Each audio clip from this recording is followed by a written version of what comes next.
ಪುತ್ತೂರು ತಾಲೂಕು ಮಟ್ಟದ ಪಂಚ ಗ್ಯಾರಂಟಿ ಯೋಜನೆಗಳ ಅನುಷ್ಠಾನ ಸಮಿತಿಯ ಪ್ರಗತಿ ಪರಿಶೀಲನೆಗೆ ಆಗಮಿಸಿರುವಂತಹ ಶ್ರೀ ಉಮಾನಾಥ ಶೆಟ್ಟಿ ಅಧ್ಯಕ್ಷರು ಇವರಿಗೆ ಹೃತ್ಪೂರ್ವಕವಾದ ಸ್ವಾಗತವನ್ನು ಬಯಸ್ತಾ ಇದ್ದೇನೆ. ಹಾಗೆಯೇ ಪಂಚ ಗ್ಯಾರಂಟಿ ಯೋಜನೆಗಳ ಅನುಷ್ಠಾನ ಸಮಿತಿಯ ಎಲ್ಲ ಸದಸ್ಯರಿಗೂ ಕೂಡ ನಾನು ಸ್ವಾಗತವನ್ನು ಬಯಸ್ತಾ ಇದ್ದೇನೆ. ಹಾಗೆಯೇ ಪಂಚ ಇಲಾಖೆಯ ಅಧಿಕಾರಿ ವೃಂದದವರಿದ್ದಾರೆ, ಅವರಿಗೂ ಕೂಡ ನಾನು ಸ್ವಾಗತವನ್ನು ಬಯಸ್ತಾ ಇದ್ದೇನೆ. ಹಾಗೆಯೇ ತಾಲೂಕ್ ಪಂಚಾಯಿತಿ ಸಿಬ್ಬಂದಿಯವರಿದ್ದಾರೆ, ಅವರಿಗೂ ಕೂಡ ಸ್ವಾಗತವನ್ನು ಬಯಸ್ತಾ ಇದ್ದೇನೆ. ಹಾಗೆಯೇ ಪತ್ರಿಕಾ ಮಾಧ್ಯಮದವರು ಇದ್ದಾರೆ ನಮ್ಮೊಂದಿಗೆ, ಅವರನ್ನು ಕೂಡ ಈ ಸಭೆಗೆ ಸ್ವಾಗತವನ್ನು ಬಯಸ್ತಾ ಇದ್ದೇನೆ. ಈ ದಿನದ ಸಭೆಯನ್ನು ಅಧ್ಯಕ್ಷರು ನಡೆಸಿಕೊಡಬೇಕಾಗಿ ನಾನು ಈ ಮೂಲಕ ಕೋರಿಕೊಳ್ತಾ ಇದ್ದೇನೆ. ಪುತ್ತೂರು ತಾಲೂಕಿನಲ್ಲಿ 2026 ವರ್ಷದಲ್ಲಿ ಇದುವರೆಗೆ 141 ನೋಂದಣಿಯಾಗಿರುತ್ತದೆ. 2024ರಿಂದ 2026 ಸಾಲಿನಲ್ಲಿ ಒಟ್ಟು 929 ಯುವ ನಿಧಿ ಫಲಾನುಭವಿಗಳು ನೋಂದಣಿಯಾಗಿದ್ದು ಶೇಕಡಾವಾರು 78.15% ಶೇಕಡರಷ್ಟು ಪ್ರಗತಿ ಕಂಡಿರುತ್ತದೆ.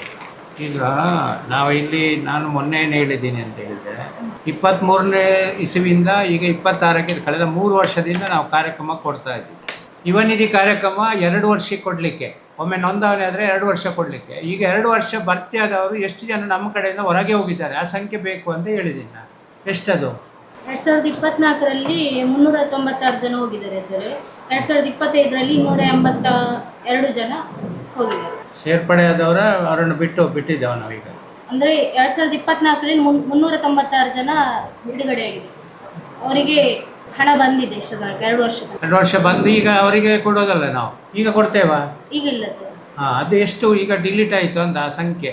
396 ಜನ. 396. ಈಗ ಎಷ್ಟು ಜನಕ್ಕೆ ಕೊಡ್ತಾ ಇದ್ದೀವಿ? ಈಗ 819 ಜನರಿಗೆ ಕೊಡ್ತಾ ಇದ್ದೇವೆ ಸರ್.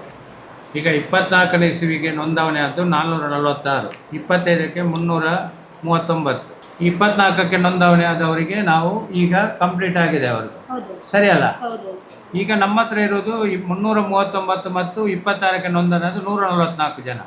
ಒಟ್ಟಿಷ್ಟು ಈಗ 24ಕ್ಕೆ ನೋಂದಣಿ ಆದ 400 ಜನರದ್ದು ನಮ್ಮದು ಮುಗಿದೋಯ್ತು 2 ವರ್ಷದ್ದು, ಅರ್ಥ ಆಯ್ತಾ? ಅದರ ನಂತರ 25ಕ್ಕೆ ಯಾರು ನೋಂದಣಿ ಆಗಿದ್ದಾರೆ 339 ಮತ್ತು 26ಕ್ಕೆ 144. ಈ 400 ಎಷ್ಟಾಗ್ತದೆ? ಅದು 339 ಪ್ಲಸ್ 144, ಸರಿ ಅದಲ್ವಾ? 483 ಜನರಿಗೆ ನಾವು ಈಗ ಕೊಡ್ತಾ ಇದ್ದೀವಿ. 600 ಅಲ್ಲ, ಅದು ರಾಂಗ್ ರಿಪೋರ್ಟ್. ಈಗ 483 ಫಲಾನುಭವಿಗಳಿದ್ದಾರೆ ನಮ್ಮ ಹತ್ರ, ಸರಿ ಇದೆಯಾ ರಿಪೋರ್ಟ್? ಅದು ಕ್ಲಿಯರ್. ನಮಗೆ ಯಾವಾಗಲೂ ನಾವು ರಿಪೋರ್ಟ್ ಮಾಡುವಾಗ ಇಷ್ಟು ಜನಕ್ಕೆ ನಾವು ದುಡ್ಡು ಕೊಡ್ತಾ ಇದ್ದೀವಿ ಅದನ್ನು ಕ್ಲಿಯರ್ ಆಗಿ ಮಾಡಬೇಕು. ನಾನು ಅದು ಕೇಳಿದ್ದು, ಈಗ ಎಷ್ಟು ಜನಕ್ಕೆ ಕೊಡ್ತಾ ಇದ್ದೀವಿ, ಟೋಟಲ್ ಅಮೌಂಟ್ ಬರಲಿ, ನಾವು ಇಲ್ಲಿವರೆಗೆ ಇಲ್ಲಿ ವರ್ಷ ಕೊಟ್ಟಿದ್ದೀವಿ ಅಂತ. ಈಗ ನಾನು ಕೇಳೋದು ಈಗ ನಾನು ಮೊನ್ನೆ ಹೇಳಿದ್ದೀನಿ, ಈ 446 ಜನಕ್ಕೆ ನಾವು ಕೊಟ್ಟು ನಿಲ್ಲಿಸಿದೀವಲ್ವಾ, ಅವರ ಪರಿಸ್ಥಿತಿ ಏನಿದೆ ಅಂತ. ನಮ್ಮ ಹತ್ರ ಏನು ಗ್ರೌಂಡ್ ರಿಪೋರ್ಟ್ ಇದೆ, ಅವರು ಏನಿದ್ದಾರೆ, ಉದ್ಯೋಗಕ್ಕೆ ಸೇರ್ಕೊಂಡ್ರ, ಹೈಯರ್ ಎಜುಕೇಶನ್ ಮಾಡ್ತಾ ಇದ್ರೆ, ಅದ್ರ ಏನೋ ಮಾಹಿತಿ ಇದೆಯಾ? ಅದರ ಒಂದು ಮಾಹಿತಿ ಕಲೆಕ್ಟ್ ಮಾಡಬೇಕು. ನಾವು ಮನೆಯಲ್ಲಿದ್ದರೆ ಮನೆಯಲ್ಲಿ ಇದ್ದೀವಿ, ನಾವು ದುಡ್ಡು ಕೊಡಲ್ಲ.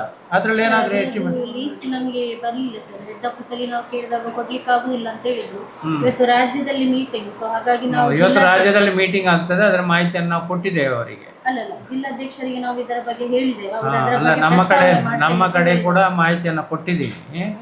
ನಾನು ಹೇಳುವಂಥದ್ದು, ನಾವು ಯಾರಿಗೆ ಕೊಟ್ಟಿದ್ದೆ ಅವ್ರು ಏನಾಗಿದ್ದಾರೆ, ಈಗ ಮನೆಯಲ್ಲೂ ಇದ್ದಾರೆ. ಅದರಲ್ಲಿ ಒಂದು 442ರಲ್ಲಿ ಒಂದು 100 ಜನ ಆದರೂ ಏನಾದರೂ ಹೈಯರ್ ನಮ್ಮ ತೆಕ್ಕೊಂಡು ಏನಾದರೂ ಅಚೀವ್ಮೆಂಟ್ ಮಾಡಿದ್ದಾರೆ ಅಂತ ಬೇಕಲ್ಲ. ನಾವೇನು ಮಾಡಿದೆ, ಅವರು ಮನೆಯಲ್ಲಿದ್ದಾರೆ, ಅವರಿಗೇನು ಸಪೋರ್ಟ್ ಗ್ರ್ಯಾಂಟ್ ನಾವು ಕೊಟ್ಟಿದ್ದೀವಿ 2 ವರ್ಷ ಕೊಡಲಿಕ್ಕೆ ಸರ್ಕಾರ. 2 ಕೊಟ್ಟ ನಂತರ ಈಗ ಅಲ್ಲಿ ನಾನು ಹೇಳಿದಲ್ವಾ, ಅಲ್ಲಿ ಮುರಾದಲ್ಲಿ ಒಬ್ಬಳು ಹುಡುಗಿದ್ದಾಳೆ, ಯುವ ನಿಧಿ ತೆಕ್ಕೊಂಡು MD ಮಾಡ್ತಾ ಇದ್ದಾಳೆ, ಆಯುರ್ವೇದಿಕ್ ಡಾಕ್ಟ್ರ್ ಮಾಡಿಕೊಂಡು. ಮುರಾದಲ್ಲಿ ಮನೆ ರೋಡ್ ಸೈಡಲ್ಲೇ ಇದೆ, ಅಲ್ಲೊಂದು ನೋಡಿ, ಕಬಕ್ಕ ಗ್ರಾಮ ಪಂಚಾಯತಿಗೆ ಬರ್ತದೆ ಅದು. ಅಲ್ಲಿ ನೀವು ಹೋಗಿ ಒಂದು ಇದು ಬೇಕಲ್ವ, ನಮ್ಮ ಸಕ್ಸಸ್ ಸ್ಟೋರಿ ಬೇಕಲ್ವಾ? ಸಕ್ಸಸ್ ಸ್ಟೋರಿ ಮಾಡಿ ಒಂದು ವಿಸಿಟ್ ಮಾಡಿ ನೀವು. ಮುರಾದಲ್ಲಿ ಇದೆ, ಕಬಕ್ಕದಲ್ಲಿ ಅವರ ಅಡ್ರೆಸ್ ಇದೆ, ನಮ್ಮ ಭಾರತ ಅವ್ರ ಹತ್ರ ಅವರ ವಿವರ ಇದೆ ಇಲ್ಲಿ. ಮತ್ತು ಮೀಟಿಂಗ್ ಮುಗಿಸ್ಕೊಂಡು ಅದನ್ನು ವಿವರ ತಗೊಂಡು ಇವತ್ತು ಭೇಟಿ ಮಾಡಬೇಕು. ಅವರು ಈ ರೋಡ್ಸಲ್ಲಿ ಕಬಕ್ಕದಲ್ಲಿ ಇದೆ ಮನೆ. ನಮ್ಮ ನಗರ ಮತ್ತು ಕಬಕ್ಕ ಪಂಚಾಯತಿನ ಜಂಕ್ಷನಲ್ಲಿ ಅವ್ರ ಮನೆ ಇದೆ. ಅಲ್ಲಿ ವಿಸಿಟ್ ಮಾಡಿ ಅಲ್ಲಿ ಏನಾಗಿದೆ ಆ ಮನೆಯದ್ದು, ಆ ಹುಡುಗಿ ಏನು ಮಾಡ್ತಾ ಇದ್ದಾಳೆ, ನಮ್ಗೆ ಅವಳು ಸಕ್ಸಸ್ ಸ್ಟೋರಿ. ಅವಳು ಡಾಕ್ಟ್ರ್ ವೈದ್ಯಗೆ ನಾವು MD ಮಾಡಲಿಕ್ಕೆ ದುಡ್ಡು ಕೊಟ್ಟಿದ್ದೇವೆ 2 ವರ್ಷ. ಅವಳು MD ಆದರೆ ಏನಾಗ್ತದೆ, ಪುತ್ತೂರು ತಾಲೂಕಲ್ಲಿ ಒಂದು ಅಚೀವ್ಮೆಂಟ್ ಆಗ್ತದೆ ಅಲ್ವಾ, ಕೋಚಿಂಗ್ಗೆ ತಗೊಂಡು. ಅಂಥದ್ದಿದ್ರೆ ಹೇಳಿ. ಬರೀ ಮನೆಯಲ್ಲಿದ್ದಾರೆ, ಬೇರೆ ಬೇರೆ ಕಾರ್ಯಕ್ರಮ ನೋಡಿದ್ದೀನಿ. ಅಲ್ಲಿ ಕೆದಂಬಡಿಯಲ್ಲಿ ಒಬ್ಬಳು ಹುಡುಗಿ ಯುವ ನಿಧಿ ತಗೊಂಡು ಬೀಡಿ ಕಟ್ತಾ ಇದ್ದಾಳೆ ಅಂತ ನನ್ನ ರಿಪೋರ್ಟ್ ನಾನು ತಗೊಂಡದ್ದು. ನಾ ಬೀಡಿ ಕಟ್ಟೋದಿದೆ ಮಾಮೂಲು, ಅದು ನಾವೇನಾದರೂ ಎಸ್ಟಿಮೇಟ್ ಕೊಡಿ, ಅದೊಂದು ವಿಸಿಟ್ ಮಾಡಿ. ನೀವು ಗೊತ್ತಿರ್ಬೋದು, ಅವ್ನು ವೀಡಿಯೋ ಎಲ್ಲ ಮಾಡಿದ್ದೇವೆ ನಾವು ಸಕ್ಸಸ್ ಸ್ಟೋರಿಗೆ. ಮೊನ್ನೆ ಜಿಲ್ಲಾ ಸಮಾವೇಶದಲ್ಲಿ ಅವರನ್ನು ಮಾತಾಡಿಸಿದ್ದೀನಿ ನಾನು, ಗಮನಿಸಿದ್ದೀರಾ? ಹೌದು ಸರ್. ಹಾಂ, ಅವಳ ಮನೆಗೆ ಒಮ್ಮೆ ಭೇಟಿ ಮಾಡಬೇಕು, ಅದರ ಮಾಹಿತಿಯನ್ನು ಕೊಡಬೇಕು ನನಗೆ ನೆಕ್ಸ್ಟ್ ಮೀಟಿಂಗ್. ಓಕೆ, ದಾಖಲೆ ಮಾಡಿಕೊಳ್ಳಮ್ಮ. ನಮಗೆ 442 ಜನಕ್ಕೆ ನಾವು ಯುವ ನಿಧಿಯನ್ನು ಕೊಡುವುದನ್ನು 2 ವರ್ಷದ ಅವಧಿ ಮುಗಿದಿದೆ. ಅವರದನ್ನು ರಿಸರ್ವ್ ಬೇಕು. ಪಂಚಾಯತಿಗೆ ನೀವು ತಿಳಿಸಿ, ಅವರ ಪಟ್ಟಿ ಇದೆ. ಪ್ರತಿ ಪಂಚಾಯತಲ್ಲಿ ಅವರು ವಿಲಕ್ಷಣ ಮಾಡಿಕೊಂಡು ನಾವೇನು ಮಾಡಿದ್ದೀವಿ, ವೆರಿಫಿಕೇಷನ್ ಮಾಡಿದ್ದೇವಲ್ವ, ಆ ಪಟ್ಟಿ ಇದೆ ಪಂಚಾಯತ್ ವಾರು. ಆ ಪಂಚಾಯತ್ ವಾರು ಮೀಟ್ ಮಾಡಿ ಪಂಚಾಯತಿಗೆ ಕಳಿಸಿ, ಅಲ್ಲಿ ಏನು ಎಚ್ಮೆಟ್ ಇದೆ ಅದನ್ನು ನಾವು ದಾಖಲೆ ಮಾಡಬೇಕು. ಆ 442 ಜನರಿಗೆ ನಾವು ದುಡ್ಡು ಕೊಟ್ಟಿದ್ದೇವೆ. ದುಡ್ಡು ಕೊಟ್ಟ ನಂತರ ಅವ್ರು ಏನಾಗಿದೆ, ಅವರಿಗೆ ಫ್ಯೂಚರ್ಗೆ ಏನಾದರೂ ಹೆಲ್ಪ್ ಆಗಿದೆಯಾ ಅದನ್ನು ನಾವು ಸರ್ಕಾರಕ್ಕೆ ಕೊಡಬೇಕು, ಮುಂದುವರಿಸಬೇಕಾದ್ರೆ. ಸರಿ, ಬೇರೆ ಏನಾದ್ರು ಇದೆಯಾ ಯುವ ನಿಧಿಯಲ್ಲಿ ಕೇಳಲಿಕ್ಕೆ? ಓಕೆ, ಲಾಸ್ಟ್ ಮೇ 2026 ಶಕ್ತಿ ನಮ್ಮ ಈ ಶಕ್ತಿ ಯೋಜನೆಯಲ್ಲಿ ನಮ್ಮ ಸರ್ಕಾರದ ಮಹತ್ವಾಕಾಂಕ್ಷೆಗಳಿಂದ ಪಂಚಗ್ರಾಮ ಶಕ್ತಿ ಯೋಜನೆಯಲ್ಲಿ ಒಟ್ಟು ಜುಲೈಯಲ್ಲಿ ಒಟ್ಟು 12,04,766 ಫಲಾನುಭವಿಗಳಿಗೆ ಉಪಯೋಗ ವಿತರಿಸಲ್ಪಟ್ಟು ಒಟ್ಟು 3,13,27,908 ರೂಪಾಯಿಗಳನ್ನು ನಮಗಿರುತ್ತದೆ.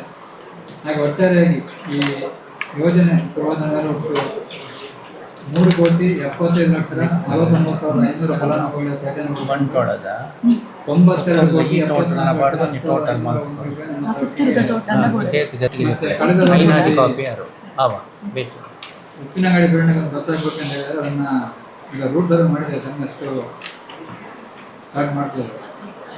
ಮತ್ತೆ ಇನ್ನೊಬ್ರು ಇಲ್ಲಿ ಮೆಂಬರ್ ಒಬ್ರು ಚಿಲ್ಲಡ್ಕದಿಂದ ಬೆಳಿಗ್ಗೆ ಮತ್ತು ಸಂಜೆ ಗುಮ್ಮಡಗದೆ ಪುತ್ತೂರಿಗೆ ಬಸ್ ಬೇಕಂತ ಹೇಳಿದ್ರು. ಈಗ ಬೆಳಿಗ್ಗೆ ತಿರ್ಗಾನ ಒಂದಿಂದ ಸ್ಟಾರ್ಟ್ ಮಾಡಿದೆ, ಬೆಳಿಗ್ಗೆ 9 ಗಂಟೆಗೆ ಬರ್ತೀವಿ. ಆ ಕಾಲೇಜಿದು ಏನಾಗಿದೆ?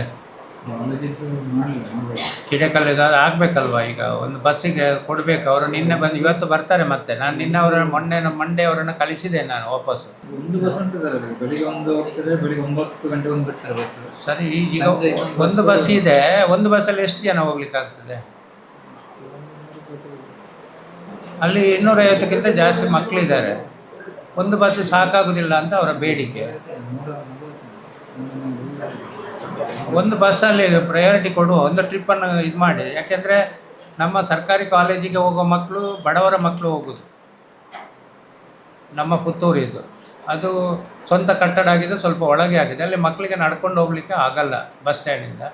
ಅಲ್ಲಿಗೊಂದು ಬಸ್ಸು ತುರ್ತಾಗಿ ನಾವು ಬೇರೆ ರೂಟಿನ ಆ ಟೈಮಿಗೆ ಬೆಳಿಗ್ಗೆ 8:00ವರೆಗೆ ಏನೋ ಹೋಗ್ತದೆ ಫಸ್ಟ್ ಟ್ರಿಪ್ ಅಲ್ಲ, 9 ಗಂಟೆಗೆ. ಒಂದು 9:15 9:15 ಮತ್ತೊಂದು ಬಸ್ಸಲ್ಲಿ ಬಿಡುವಾಗ ಒಂದು ಟ್ರಿಪ್ ಒಂದು ಹೋಗೋದನ್ನು ಬೇರೆ ರೂಟಿಂದ 9 ಗಂಟೆ ಬೇಕಂತ ಒಂದು ನಾವೇನಾದರೂ ಮಾಡಬೇಕು. ಯಾಕಂದರೆ ಮಕ್ಕಳಿಗೆ ಹೊಸ ರೂಟ್ ಮಾಡೋದಕ್ಕಿಂತ ಇದ್ದ ಮಕ್ಕಳಿಗೆ ನಾವು ಅನ್ಯಾಯ ಆಗಬಾರ್ದು. ಅದು ಕೂಡ ಸರ್ಕಾರ ಕಾಲೇಜಿಗೆ ಹೋಗೋ ಮಕ್ಕಳು ಬಡವರ ಮಕ್ಕಳು, ಅವರಿಗೆ ಹೆಲ್ಪ್ ಮಾಡುವಾಗೆ ನಾವು ಮಾಡಬೇಕು. ಅದಕ್ಕೊಂದು ರೂಟನ್ನು ನೀವು ಮಾಡಬೇಕು ನೆಕ್ಸ್ಟ್ ಅಷ್ಟು ಬೇಗ.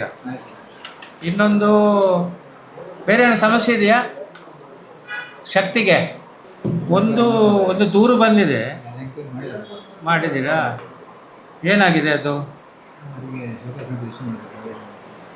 ಸೊ ನೋಟಿಸಿಂದ ಏನಾಗೋದಿಲ್ಲ, ಅವರಿಗೆ ಸ್ವಲ್ಪ ಗೊತ್ತಾಗಬೇಕಲ್ಲ. ಒಬ್ಬಳು ಒಂಟಿ ಮಹಿಳೆ ಬಸ್ 5:15 ಅಲ್ಲಿ ಕಾಯ್ತಾ ಇದ್ದಾಳೆ ಅಂತ ಹೇಳಿದರೆ ಅವ್ರು ಪಂಚಾಯತ್ ದೂರು ಕೊಟ್ಟಿದ್ದಾರೆ, ಅವರಿಂದ ನಿಮಗೆ ದೂರು ಬಂದಿದೆ, ನಮಗೆ ದೂರು ಬಂದಿದೆ. ಯಾರು ಅವರು ಡ್ರೈವರ್? ನಮ್ಮ ಊರಿನವರ ಬೇರೆಯವರ? ಹಾಂ, ನಮ್ಮವರಿಗೆ ಏನು ಗೊತ್ತಾಗೋದಿಲ್ಲ. ಅವರ ಮನೆಯಲ್ಲಿ ಮಹಿಳೆಯರಿಲ್ವಾ, ಪ್ರಾಯದವರಿಲ್ವಾ? ಅಧಿಕಾರಿ ಕರೆದು ಮಾತಾಡಿದೆ, ಮತ್ತೆ ಗೊತ್ತಾಗಬೇಕು. ಒಂದು ದಿನ ಇಳಿಸಿ ಅವರನ್ನು, ಒಂದು ದಿನ ಬಿಟ್ಟು, ಒಂದು ದಿನ ಒಂದು ಇದು ಕೊಡಿ. ಸಂಜೆ ಆಗೋ 5:15 ಆಗಾಗ ಸಂಜೆ ಆಗ್ತದೆ. ಒಬ್ಬಳು ಸಹೋದರಿ ಬಸ್ ರೋಡಲ್ಲಿ ಬಸ್ ಸ್ಟ್ಯಾಂಡ್ ಹತ್ರ ಕೈ ಹಾಕಿ ಬೈತಿ ಎತ್ತಿದ್ರೆ ನಿಲ್ಲಿಸಿದಿಲ್ಲ ಅಂತ ಹೇಳಿದರೆ ನಮ್ಮ ಕಾರ್ಯಕ್ರಮ ಏನು? ನಾವೆಲ್ಲ ಹೇಳ್ತೇವೆ, ಮಹಿಳೆಯರಿಗೆ ಶಕ್ತಿ ಕೊಡ್ತೇವೆ, ನಾವು ಹೇಳ್ತೇವಲ್ವಾ. ಬಸ್ ನಿಲ್ಲಿಸದಿದ್ರೆ ನಮ್ಮ ಬಸ್ ಆ ಕಡೆ ಹೋಗುವಾಗ, ಬಸ್ ಈಗ ಹೋಗಲಿಲ್ಲ ತೊಂದರೆ ಇಲ್ಲ, ಅದು ಕೂಡ ಸಂಜೆ.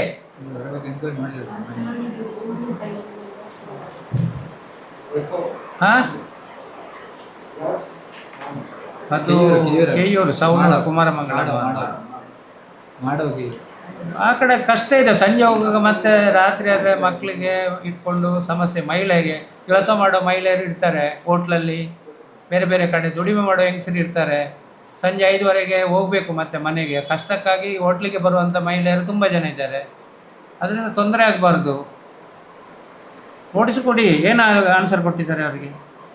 ನೋಟಿಸಿಂದ ಏನು ಪ್ರಯೋಜನ ಆಗೋದಿಲ್ಲ ನನಗೆ ಗೊತ್ತಾದಾಗ. ಒಂದು ದಿನ ಇಳಿಸೋದು, ಬಿಡೋದು, ಡ್ಯೂಟಿ ಬಿಟ್ಟು ಸಂಬಳ ಕೊಡೋದು ಬೇಡ ಒಂದು ದಿನಕ್ಕೆ. ತೊಂದರೆ ಇಲ್ಲ.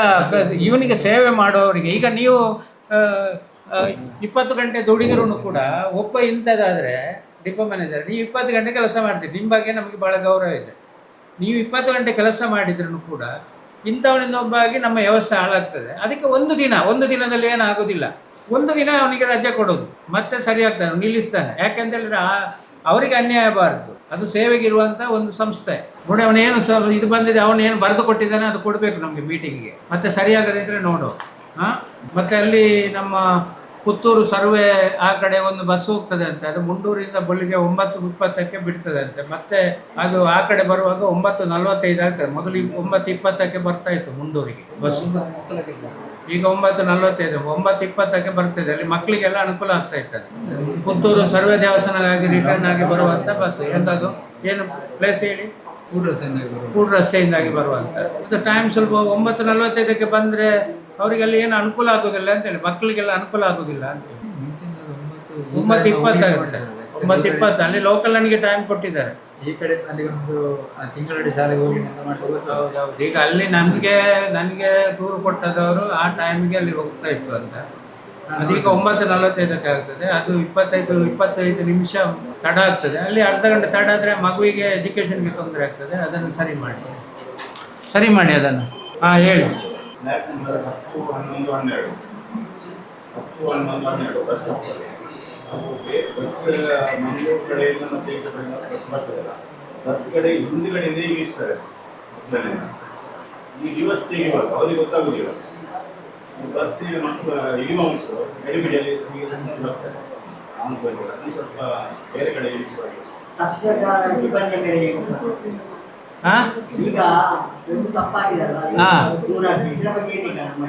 ಈಗ ಅವರು ನೋಟಿಸ್ ಕೊಟ್ಟಿದ್ದಾರೆ ಅಂತೆ, ಸೋಕಸ್ ನೋಟಿಸಿಗೆ ಏನು ಉತ್ತರ ಕೊಟ್ಟಿದೆ ಅದನ್ನು ನಮ್ಮ ಮೀಟಿಂಗ್ಗೆ ಕೊಡಬೇಕಂತ ತೀರ್ಮಾನ ಮಾಡೋಣ. ಅದ್ರ ಬಗ್ಗೆ ಇನ್ನು ಮುಂದೆ ಆ ರೀತಿ ಆಗೋದಕ್ಕೆ ನೋಟಿಸ್ ಕೊಡೋದು ಬೇಡ ಅವರಿಗೆ.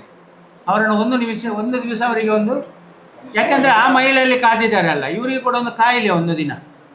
ಒಂದು ದಿನಕ್ಕೆ ಏನು ಆಗೋದಿಲ್ಲ.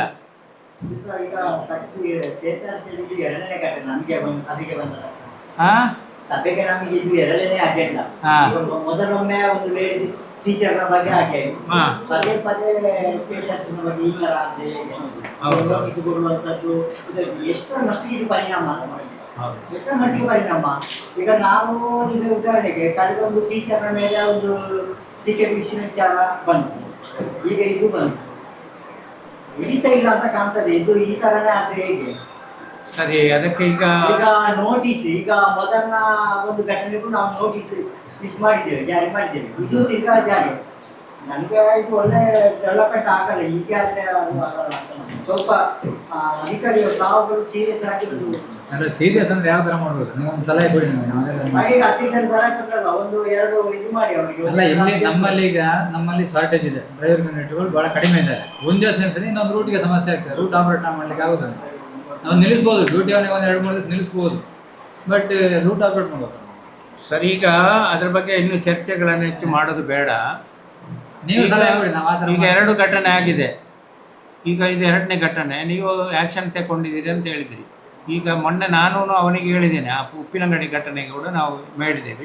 ಅದರ ನಂತರ ಮೊನ್ನೆ ಕಬಕ್ಕದಲ್ಲಿ ಆದದ್ದು, ಅದು ನಮ್ಮ ಪುತ್ತೂರು ಡಿಪ್ಪೋದ ಬಸ್ ಅಲ್ಲ, ಅದು BC ರೋಡ್ ಡಿಪ್ಪೋದ ಬಸ್. ಅಲ್ಲಿ ಒಂದು ಹುಡುಗನನ್ನು ಬಿಟ್ಟು ಬಂದದ್ದು, ಅದು ಆ್ಯಕ್ಷನ್ ಆಗಿದೆ ಅಲ್ಲಿ.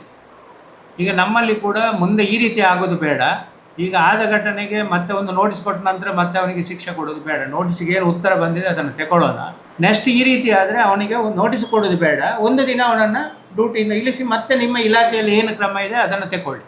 ಒಂದು ದಿನ ಅವನಿಗೆ ಒಂದು ಗೊತ್ತಾಗಬೇಕು. ಯಾಕಂದರೆ ಇನ್ನೊಬ್ಬರಿಗೆ ಆಗ್ತಾನೆ. ಬರೀ ನೋಟಿಸ್ ಕೊಟ್ಟರೆ ಏನಾಗ್ತದೆ? ನೋಟಿಸ್ 1000 ತಗೊಳ್ತಾನೆ, ಅದರಿಂದ ಪ್ರಯೋಜನ ಆಗೋದಿಲ್ಲ. ಒಂದು ದಿನ ಒಬ್ಬರಿಂದ ಒಂದು ಬಸ್ ರೂಟ್ ಲೇಟ್ ಆದರೂ ತೊಂದರೆ ಇಲ್ಲ. ಅವನಿಗೆ ಒಂದು ಬುದ್ಧಿ ಬರಬೇಕು, ಜನರಿಗೆ ತೊಂದರೆ ಆಗಬಾರ್ದು. ಅದು ಕೂಡ ಸಂಜೆ ಹೊತ್ತು ಮಹಿಳೆಯರು, ಬೆಳಿಗ್ಗೆ ಆದರೆ ತೊಂದರೆ ಇಲ್ಲ, ಅವ್ರು ಇನ್ನೊಂದು ಬಸ್ಸಲ್ಲಿ ಹತ್ಕೊಂಡು ಬರ್ತಾರೆ. ಸಂಜೆ 5:15 ಒಬ್ಬಳು ಮಹಿಳೆಯನ್ನು ನಾವು ಬಸ್ ನಿಲ್ಲಿಸೋದಿಲ್ಲ ಅಂತ ಹೇಳಿದರೆ ಅದು ಸರಿಯಾಗೋದಿಲ್ಲ.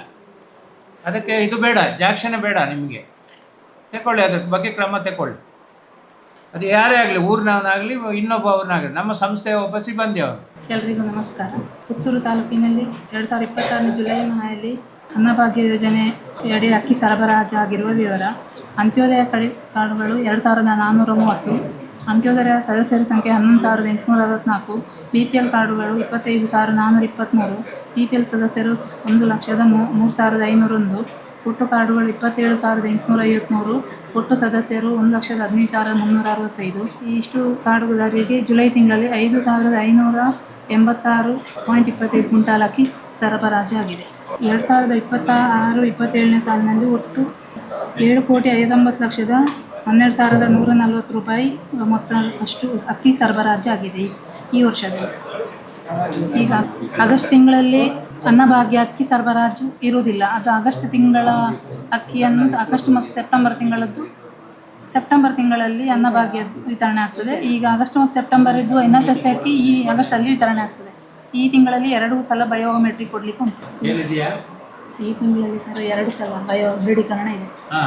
ಆಗಸ್ಟ್ ಮತ್ತು ಸೆಪ್ಟೆಂಬರ್ ಇದ್ದು ಒಂದೇ ಬಾರಿ ವಿತರಣೆ ಆಗುತ್ತೆ ಸರ್. ವಿಸಿಟ್ ಕೊಟ್ರಾ ನೀವು? ಕೊಟ್ಟಿದ್ದೇನೆ ಸರ್. ಕೊಟ್ಟಿದ್ದೀರಾ? ಸೊಸೈಟಿಗೆ ವಿಸಿಟ್ ಕೊಟ್ರಾ? ಕೊಟ್ಟಿದ್ದೇನೆ ಸರ್. ಏನಿದೆ? ಅಲ್ಲದೆ ಸರಿ ಪ್ರಾಬ್ಲಮ್ ಏನು ಇರಲಿಲ್ಲ ಸರ್. ಏನಿಲ್ಲ. ಹೌದು ಸರ್. ಕುಚ್ಚಲಕ್ಕಿ ಎಲ್ಲ ಕೊಡೋದು ಈಗ ತಿಂಗಳಲ್ಲಿ, ಕಳೆದ ತಿಂಗಳಲ್ಲಿ ಕೊಟ್ಟದ್ದು ಕುಚ್ಚಲಕ್ಕಿ ಹೇಗಿದೆ? ಕುಚ್ಚಲಕ್ಕಿ ಒಳ್ಳೆ ಇತ್ತು ಸರ್. ನೀವು ಭೇಟಿ ಮಾಡಿದ ಸೊಸೈಟಿಯ ರಿಪೋರ್ಟ್ ಏನು ಈ ತಿಂಗಳಲ್ಲಿ ಕೊಟ್ಟದ್ದು? ಈಗ ಕುಚ್ಚಲಕ್ಕಿ ರವಾನೆ ಒಳ್ಳೆ ಇತ್ತು ಸರ್ ಈ ಸಲ ಅಕ್ಕಿ. ನಾನು ಲ್ಯಾಂಪ್ ಸೊಸೈಟಿಗೆ ಹೋಗಿ ಸರ್. ಈ ಸಲದ ಬಿಡುಗಡೆ ಆಯಿತಾ? ಈ ಸಲದ್ದು ಈಗ 35% ವಿತರಣೆ ಹೆಚ್ಚುವಳಿ ಆಗಿದೆ. ಇನ್ನು ವಿತರಣೆ ಬರಲಿಕ್ಕೆ ಉಂಟು ಅಷ್ಟು ಸರ್ ಈ ತಿಂಗಳದ್ದು. ಅದು ಕೇಂದ್ರದ ಈ ಸಲ ಅನ್ನಭಾಗ್ಯ ಅಕ್ಕಿ ಇಲ್ಲ ಸರ್. ಈಗ ಕೊಡ್ತಾ ಇದ್ದಾರೆ. ಅದಲ್ಲ, ನಾನೇನು ಹೇಳಿದೆ, ನೀವು ಒಬ್ಬ ಮಹಿಳಾಧಿಕಾರಿ, ನಿಮ್ಮ ಹತ್ರ ಸಮಸ್ಯೆಗಳಿದೆ, ಹೋಗ್ಲಿಕ್ಕೆಲ್ಲ ಕಷ್ಟ ಇದೆ. ಆದರೂ ಕನಿಷ್ಠ ಒಂದು 2 ಸಂಘಗಳಿಗೆ ನೀವು ರೇಷನ್ ಅಂಗಡಿಗಳಿಗೆ ಭೇಟಿ ಮಾಡಬೇಕು ಅಂತ ಹೇಳಿದೆ. ಈ ತಿಂಗಳಲ್ಲಿ ಏನಾದರೂ ಭೇಟಿ ಮಾಡಿದೆಯಾ?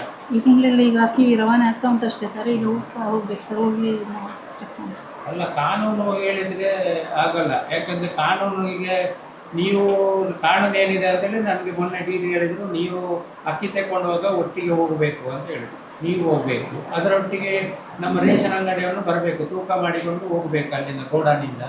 ನಿಮಗೆ ಲಾರಿಯೊಟ್ಟಿಗೆ ಹೋಗ್ಲಿಕ್ಕೆ ಆಗಲಿಲ್ಲ. ಅದನ್ನು ನಾನು ಹೇಳಲಿಕ್ಕೆ ಸಿದ್ಧ ಇಲ್ಲ ನಿಯಮವನ್ನು. ನಾನು ಹೇಳೋದು, ನೀವು ಆ ರೇಷನ್ ಅಂಗಡಿಯಿಂದ ಯಾರು ರೇಷನ್ ಕೊಡ್ತಾನೆ ಅವನು ಬಂದು ನಮ್ಮ ಗೋಡಾನಿಂದ ನೀವು ಇದ್ದು ಅವನಿಗೆ ರೇಷನ್ ಕೊಡಬೇಕು, ಹ್ಯಾಂಡ್ ಓವರ್ ಮಾಡಬೇಕು ಅಂತ ಇದೆ ನಿಯಮ ತೂಕದಲ್ಲಿ. ಸರಿ ಇದೆ ಅಲ್ವಾ? ನಾನು ತಗೊಂಡಂಥ ನಿಯಮ. ಆದರೆ ಎಲ್ಲಿ ಕೂಡ ಅದು ಪಾಲನೆ ಆಗ್ತಾ ಇಲ್ಲ. ಲೋಡ್ ಮಾಡ್ತಾರೆ, ಹೋಗ್ತಾರೆ, ಅಲ್ಲಿ ಮಾಡ್ತಾರೆ, ಅಲ್ಲಿ ಶಾರ್ಟ್ ಆಗ್ತದೆ ಅಂತೇಳಿ ನಮ್ಗೆ ಹೇಳುವಂಥದ್ದು ಆ KG 10 kg ಕಿಟ್ಟದನ್ನು ನಮ್ಮ ಗೋಡಾನಿಗೆ ಯಾರಿಗೆ ಬಂದಿದೆ, ಗೋಡಾನಿಂದ ನೀವು ಅಧಿಕಾರಿ ಅಲ್ಲಿಯ ರೇಷನ್ ಅಂಗಡಿಗೆ, ಯಾವ ರೇಷನ್ ಅಂಗಡಿಗೆ ಹೋಗ್ತದೆ, ಅಲ್ಲಿಯ ಸಿಬ್ಬಂದಿ, ಅಲ್ಲಿ ಯಾರು ರೇಷನ್ ಕೊಡ್ತಾನೆ ಅವನಲ್ಲ ತೂಕ ಮಾಡೋದು, ಅವನ ಜವಾಬ್ದಾರಿ ಅಲ್ವ. ಅವನು ತೆಕೊಂಡು ಹೋಗಿ ಮತ್ತೆ ಅವನು ಕಡಿಮೆ ಆದರೆ ಅವನು ಹೊಣೆಗಾರನಾಗ್ತಾನೆ. ಕೆಲವು ಕಡೆ ನಾನು ಚೆಕ್ ಮಾಡಿದಾಗ ಒಂದು ಕಡೆಯಿಂದ ಬಂದ ಮಾಹಿತಿ ಏನಂತ ಹೇಳಿದರೆ, ಸರ್ ನಮಗೆ ಶಾರ್ಟ್ ಆಗ್ತಾ ಇದೆ. ಕೆಲವು ಕಡೆ ಒಂದು ಕಡೆ ಹೋದಾಗ ನಾನು ಅದು ಅಕ್ಕಿಯ ಕ್ವಾಲಿಟಿ ಕಮ್ಮಿ ಇದೆ, ಅದಕ್ಕೆ ಕಮ್ಮಿ ಇದ್ದರೆ ಅವತ್ತೇ ಹೇಳಬೇಕು. ನಾನು ಸಂಬಂಧಪಟ್ಟ ವಿಚಾರ ಮಾಡಿದಾಗ ಅದು ಅವರ ಜವಾಬ್ದಾರಿ ಅಂತ ಹೇಳಿದ್ರು. ನಾನು ಹೇಳೋದು, ಈ ತಿಂಗಳಲ್ಲಿ ನಾವು ಕಳೆದ ತಿಂಗಳಲ್ಲಿ ನೀವು ವಿಸಿಟ್ ಮಾಡಿದ್ದೀರಾ? ಮಾಡಿದೆ. ಏನೇ ಇದರಿಂದ ಫೀಡ್ಬ್ಯಾಕ್ ಬಂತು? ಅಕ್ಕಿ ಕಡಿಮೆ ನಾನು 2 ಅಂಗಡಿ ಕೊಟ್ಟಿರೋ ಸರ್, ಅಲ್ಲಿ ಯಾವುದೇ ಸಮಸ್ಯೆಗಳು ಇರಲಿಲ್ಲ. ಸಮಸ್ಯೆ ಇಲ್ಲ, ಸರಿಯಾಗಿ ಆಗ್ತದೆ. ಸ್ವಲ್ಪ ಮಾತಾಡಬೇಕು ನಾವು ಅಲ್ಲಿ ಹೋದಾಗ. ನೀವು ಬರೀ ರೇಷನ್ ಅಂಗಡಿಯನ್ನು ನೋಡೋದು ಬೇಡ. ನಮ್ಮ ಯಾರು ರೇಷನ್ ತಗೊಳ್ತಾರೆ ಅವರ ಬಗ್ಗೆ ಕೂಡ ಒಂದು ಮಾತಾಡಿ ಒಬ್ಬರ ಹತ್ರ, ಹೇಗಿದೆ ನೀವು ಹೋದಾಗಲ್ಲಿ ಸರಿ ಇರ್ತದೆ. ಸಮಸ್ಯೆ ಕೇಳಲಿಕ್ಕೆ ಹೋದರೆ, ಈಗ ಮೀಡಿಯಾದವರು ಹೋದರೆ ಸಮಸ್ಯೆ ಹೇಳ್ತಾರೆ, ಅಥವಾ ನಾವು ಹೋದರೆ ಸಮಸ್ಯೆ ಹೇಳ್ತಾರೆ. ಅದಕ್ಕೆ ಈಗ ಸ್ವಲ್ಪ ನೋಡಿಕೊಳ್ಳಿ ಅದನ್ನು ಸರಿಯಾಗಿ ಮಾಡಿ. ಸರಿಯಾಗಿ ಏನೋ ಸಮಸ್ಯೆ ಇಲ್ಲ ಹಾಗಾದರೆ? ಇಲ್ಲ ಸರ್. ರೇಷನ್ ಕಾರ್ಡಿದ್ದು ತಿದ್ದುಪಡಿದು ವರ್ಕ್ ಮಾಡಲಿಕ್ಕೆ ಆಗ್ತಾ ಉಂಟು. ಹೊಸತು ಬರಲಿಲ್ಲ ಸರ್. ಹೊಸತಿದು ಇನ್ನೂ ಬಂದಿಲ್ಲ ಸರ್. ಬರಲಿಲ್ಲ. ಬೇರೆ ಸಮಸ್ಯೆ ಇಲ್ಲ? ಬೇರೆ ಸಮಸ್ಯೆ ಇದೆಯಾ ರೇಷನ್ ಅಂಗಡಿಯಲ್ಲಿ ಪುತ್ತೂರಲ್ಲಿ? ನಮ್ಮ ಮೆಂಬರ್ಗಳು ಕೂಡ ರೇಷನ್ ಅಂಗಡಿಗೆ, ನಿಮ್ಮ ವ್ಯಾಪ್ತಿ ಒಳಗೆ ಬರುವ ನಿಮ್ಮೊಂದು 2-3 ಗ್ರಾಮಕ್ಕೆ ಇದ್ದರೆ ನೀವು ರೇಷನ್ ಅಂಗಡಿಗಳನ್ನ ಸ್ವಲ್ಪ ನೋಡಿ, ರೇಷನ್ ಅಂಗಡಿಗಳ ಪರಿಸ್ಥಿತಿಯನ್ನು ನೋಡಿ, ಅನ್ನಭಾಗ್ಯದಲ್ಲಿ ಏನಾದರೂ ತಪ್ಪುಗಳಾಗ್ತಾ ಇದ್ದರೆ ಅದನ್ನು ಗಮನಿಸಿ. ನೀವು ಅವನಿಗೆ ಬುದ್ಧಿ ಹೇಳಲಿಕ್ಕೆ ಹೋಗಬೇಡಿ. ಅಲ್ಲಿ ರೇಷನ್ ನಮ್ಮ ಇಲಾಖೆ ಅಧಿಕಾರಿಗಳಿಗೆ ಮಾಹಿತಿಯನ್ನು ಕೊಡಬೇಕು, ಈ ರೀತಿ ಆಗ್ತದೆ ಅಂತ. ನೀವು ಅಲ್ಲಿ ಹೋದರೆ ಮತ್ತೆ ನಾವು ಮಾತಾಡಲಿಕ್ಕೆ ಹೋದರೆ ಸಮಸ್ಯೆಗಳಾಗ್ಬೋದು, ಮಾತಾಡ್ಬೋದು.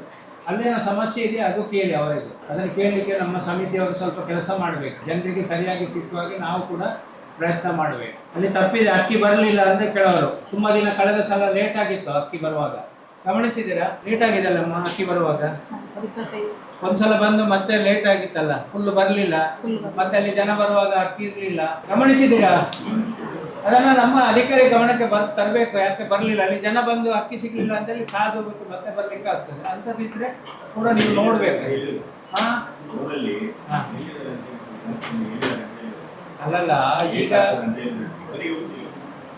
ಈಗ ನಮ್ಮ ನ್ಯಾಯಬೆಲೆ ಅಂಗಡಿಯಲ್ಲಿ ಹೋದಾಗ ನೀವು ಅಲ್ಲಿ ನ್ಯಾಯಬೆಲೆ ಕೊಡುವವರ ಹತ್ರ ಮಾತಾಡಿ, ಅಂತ ಸಮಸ್ಯೆ ಇದ್ರೆ ನಮ್ಮ ಅಧಿಕಾರಿಯ ನಂಬರ್ ಇದೆ ನಿಮ್ಮ ಹತ್ರ, ಅವ್ರನ್ನ ಡಿಸ್ಕಸ್ ಮಾಡಿ. ಈಗ ಸಮಸ್ಯೆ ಇದೆ, ಅವ್ರು ಹೇಳ್ತಾರೆ ಇವತ್ತು ಅಲ್ಲಿ ಕೂಡ ಗೋಡನಲ್ಲಿ ಬಂದಿರ್ಲಿಕ್ಕಿಲ್ಲ, ನಾಳೆ ಬರ್ತದೆ, ಅದನ್ನು ಶಿಫ್ಟ್ ಮಾಡಿ. ನಮ್ಗೆ ಎಲ್ಲಿ ಅಗತ್ಯ ಇದೆ, ಏನಾಗ್ತದೆ ಅಂತ ಹೇಳಿದ್ರೆ ಗೋಡನಲ್ಲಿ ಸ್ಟಾಕ್ ಇದ್ದಲ್ಲೇ ಸೊಸೈಟಿಗೆ ಮತ್ತೆ ಅಲ್ಲೇ ಕೊಡೋದಕ್ಕಿಂತ ಎಲ್ಲಿ ಸ್ಟಾಕ್ ಇಲ್ಲ ಅಲ್ಲಿ ಸ್ವಲ್ಪ ಬೇಗ ಕೊಟ್ಟರೆ ನಮಗೆ ಅನುಕೂಲ ಆಗ್ತದೆ ಅಂತ ಹಾಗೆ ಮಾಡಿ. ಅಂಥದ್ದೇ ನಮಗೆ ಬಂದರೆ ಅದನ್ನು ನಮ್ಮ ಮೇಡಮ್ ಅವರ ಗಮನಕ್ಕೆ ಕೂಡ ತನ್ನಿ ನಮ್ಮವರು. ಹಾಂ, ಈ ಉಲ್ಲೇಖ ಹಾಕಿ ಅವರಿಗೆ ನೋಟಿಸ್ ಕೊಟ್ಟಿದ್ದೀರಾ? ಇದು ಕೊಡಿ, ನಿಮ್ಮ ದೂರು ನಮ್ಮ ಬಸ್ಸಿನವರಿಗೆ ಬಂದಿರಲ್ಲ, ಅದನ್ನು ದೂರ ಹಾಕಿ. ಇಲ್ಲಿ ಕಮಿಟಿಯಿಂದ ಇನ್ನೇನಾದ್ರೂ ಅವರಿಗೆ ಒಂದು ಗೈಡ್ ಮಾಡಿ, ಇನ್ನು ನೋಟಿಸ್ ಕೊಡ್ಲಿಕ್ಕೆ ಹೋಗಬೇಡಿ. ಅವರ ನೋಟಿಸ್ ಉತ್ತರ ಕೊಟ್ಟು ಅದು ಸಮಂಜಸ ಆಗಿದ್ರೆ ಅಲ್ಲಿ ತಾಲೂಕು ಪಂಚಾಯತ್ ನಮ್ಮ ಗ್ಯಾರಂಟಿ ಕಮಿಟಿಗೆ ಕೂಡ ಚರ್ಚೆಗೆ ಬಂದಿದೆ, ನೀವು ಸರಿಯಾಗಬೇಕು ಅನ್ನೋ ಒಂದು ಅಡ್ವೈಸ್ ಮಾಡಿ ಅವರಿಗೆ, ಮುಂದೆ ತಪ್ಪಾಗದಾಗೆ ನೋಡ್ಕೊಳ್ಳಿ ಅವರಿಗೆ. ಎಲ್ರಿಗೂ ನಮಸ್ಕಾರ. ಮೆಸ್ಕಾಂ ಪುತ್ತೂರು ತಾಲೂಕಿಗೆ ಸಂಬಂಧಪಟ್ಟ ಹಾಗೆ ಒಟ್ಟು ಜುಲೈ ತಿಂಗಳಲ್ಲಿ 65,992 ಜನ ಗೃಹ ಬಳಕೆದಾರರಿದ್ದಾರೆ. ಅದರಲ್ಲಿ 60,294 ಜನ ಗೃಹ ಜ್ಯೋತಿ ಯೋಜನೆಗೆ ಅರ್ಹರಾಗಿರುತ್ತಾರೆ. ಇದರಲ್ಲಿ 60,050 ಜನ ಅಂದರೆ 99.60% ಜನ ನೋಂದಣಿಯಾಗಿದ್ದಾರೆ. ನಮಗೆ ಸರ್ಕಾರದಿಂದ 2023-24ರಲ್ಲಿ 2,453.95 ಲಕ್ಷ, 2024-25ರಲ್ಲಿ 3,887.46 ಲಕ್ಷ, 2025-26ರಲ್ಲಿ 5,004.40 ಲಕ್ಷ, ಈ ಆರ್ಥಿಕ ವರ್ಷದಲ್ಲಿ 1,384.9 ಲಕ್ಷ ಬಿಡುಗಡೆ ಆಗಿರುತ್ತದೆ. ಅಂದರೆ ಗೃಹ ಜ್ಯೋತಿ ಯೋಜನೆ ಪ್ರಾರಂಭ ಆದಂದಿನಿಂದ ಇಲ್ಲಿವರೆಗೆ 127,30,71,71,000 ರೂಪಾಯಿ ನಮ್ಮ ಇಲಾಖೆಗೆ ಅಂದರೆ ಪುತ್ತೂರು ತಾಲೂಕಿಗೆ ಸಂಬಂಧಪಟ್ಟ ಹಾಗೆ ಜಮಾ ಆಗಿರುತ್ತದೆ ಗೃಹ ಜ್ಯೋತಿ ಯೋಜನೆಯಲ್ಲಿ. ಇನ್ನು ತಮಗೆಲ್ಲ ತಿಳಿದಿರುವ ಹಾಗೆ ಗೃಹ ಜ್ಯೋತಿಯನ್ನು ಮರುಪರಿಶೀಲನಾ ನೋಂದಣಿ ಕಾರ್ಯಕ್ರಮ ನಮ್ಮದು ಜರುಗುತ್ತಾ ಇದೆ. ಕಳೆದ ತಿಂಗಳು ಪ್ರಾರಂಭ ಆಗಿದೆ. ಒಟ್ಟು 60,050ರಲ್ಲಿ ನಾವು ಈಗಾಗಲೇ 47,678 ಅಂದರೆ 80% ನಾವು ಯಶಸ್ವಿಯಾಗಿ ನೋಂದಣಿ ಮಾಡಿದ್ದೇವೆ. ಇನ್ನು ಉಳಿದದ್ದನ್ನು ಆಗಸ್ಟ್ 15ರವರೆಗೆ ಅಂತ ಹೇಳಿದ್ದಾರೆ, ಆದರೆ ಸರ್ಕಾರ ಆಗಸ್ಟ್ 30 ಅಂತ ಹೇಳಿದೆ. ಸರ್ವೆ ಮಾಡ್ತಾ ಇದ್ದೇವೆ. ಕಳೆದ ಮೀಟಿಂಗಲ್ಲಿ ಡಿಸ್ಕಸ್ ಆದಾಗೆ ನಾವು ಗ್ರಾಮ ಪಂಚಾಯತಲ್ಲಿ ಹಾಗೂ ನಮ್ಮ ಕಚೇರಿಯಲ್ಲಿ ಕಾರ್ಯಕ್ರಮವನ್ನು ಮಾಡ್ತಾ ಇದ್ದೇವೆ. ಆಗಸ್ಟ್ ತಿಂಗಳ ಒಳಗಡೆಯಾಗಿ ಇದನ್ನು ನಾವು ಮುಗಿಸುವ ಒಂದು ಟಾರ್ಗೆಟ್ ಇಟ್ಕೊಂಡಿದ್ದೇವೆ. ಇದು ಮರುಪರಿಶೀಲನೆ ನೋಂದಣಿ ಬಗ್ಗೆ ಪುತ್ತೂರು ತಾಲೂಕಿಗೆ ಸಂಬಂಧಪಟ್ಟ ಹಾಗೆ ಮಾಹಿತಿ. ಇನ್ನೇನಾದರೂ ಮೆಸ್ಕಾಂ ಇಲಾಖೆ ಬಗ್ಗೆ ಇದ್ದರೆ ನಮಗೀಗ ಮರುಪರಿಶೀಲನೆಯಲ್ಲಿ ಹಾಂ, ಇಲಾಖಾವಾರು ಸಿಗ್ಬೋದಾ? ಯಾವುದು ಇಲಾಖಾವಾರು ಎಷ್ಟಾಗಿದೆ ಅಂತ? ಈಗ ನಿಮ್ಮ ಇಲಾಖೆ ಟಾಪ್ ಇಲಾಖೆ ಅಲ್ಲ, ಈಗ ಸ್ಥಳೀಯ ಇಲಾಖೆ ಇದೆ ಅಲ್ಲ, ನೀವು ಶಾಖಾವಾರು ಕೇಳ್ತಾ ಇದ್ದೀರಾ? ಹಾಂ, ಅದು ಇಲ್ಲ, ನಮ್ಮ ಹತ್ರ ಇದೆ, ಸಿಗ್ಬೋದು, ಖಂಡಿತ ಸಿಗ್ತದೆ. ಉಪ್ಪಿನಂಗಡಿ ಕೇಂದ್ರಕ್ಕೆ ಭೇಟಿ ಶಾಖೆ, ಹೌದು. ಶಾಖೆ ಅಲ್ಲಿ ನನಗೆ ಬಹುಶಃ ಈಗ ಮನೆಗೆ ಹೋಗುವಂಥದ್ದು ಸಹ ನನಗೆ ಕಾಣುವುದಿಲ್ಲ.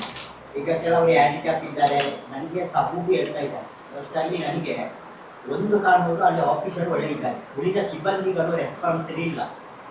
ಅಲ್ಲಿ ಏನು ಸ್ವಲ್ಪ ಹೊಂದಾಣಿಕೆ ಇದೆ ಅಂತ ಕಾಣ್ತಾ ಇದೆ. ಬಹುಶಃ ಅವರು ಅಷ್ಟು ಶ್ರಮ ಮಾಡಿದರು ಆಫೀಸರ್. ಉಳಿದ ಸಿಬ್ಬಂದಿಗಳು ಸಕಾರಾತ್ಮಕ ಸ್ಪಂದನೆ ಇದೆ. ಉಳಿದ ಸಿಬ್ಬಂದಿಗಳಿಗೆ ಗ್ಯಾರಂಟಿಯ ಬಗ್ಗೆ ಸಾಕಾರ ಭಾವನೆ ಇದೆ. ನನಗೆ ತುಂಬ ನೋವಾಗಿದೆ. ಯಾಕೆಂದರೆ ಗ್ಯಾರಂಟಿ ಅನುಷ್ಠಾನ ಸಮಿತಿ ಅಂತ ಹೇಳಲಿಕ್ಕೇನೆ ಬರಲ್ಲ. ಅಲ್ಲೊಂದು ಶಶಿಕಲಾ ಮೇಡಮ್ ಇದ್ದಾರೆ, ಅವರೂ ಇಲ್ಲ.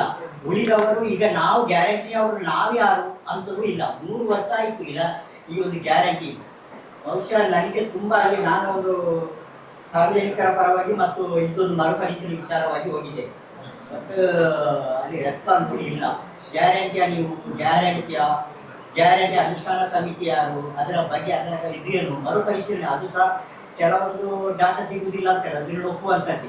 ಅದು ಅಷ್ಟು ನನಗೆ ನೋಡುವಾಗ ಈ ಒಂದು ಸಬ್ಜೆಕ್ಟ್ನ ಮೇಲೆ ನಿಮ್ಮ ಸಬ್ ಇಲಾಖೆ ಉಪ್ಪಿನಂಗಡಿ ಶಾಖೆಯವರು ಕೆಲವು ಹೋಗಿದೆ, ನನಗೆ ಒಳ್ಳೆ ರೆಸ್ಪಾನ್ಸ್ ಇದೆ. ಇದೊಂದು ನನಗೆ ತುಂಬ ಇದಾಗಿದೆ.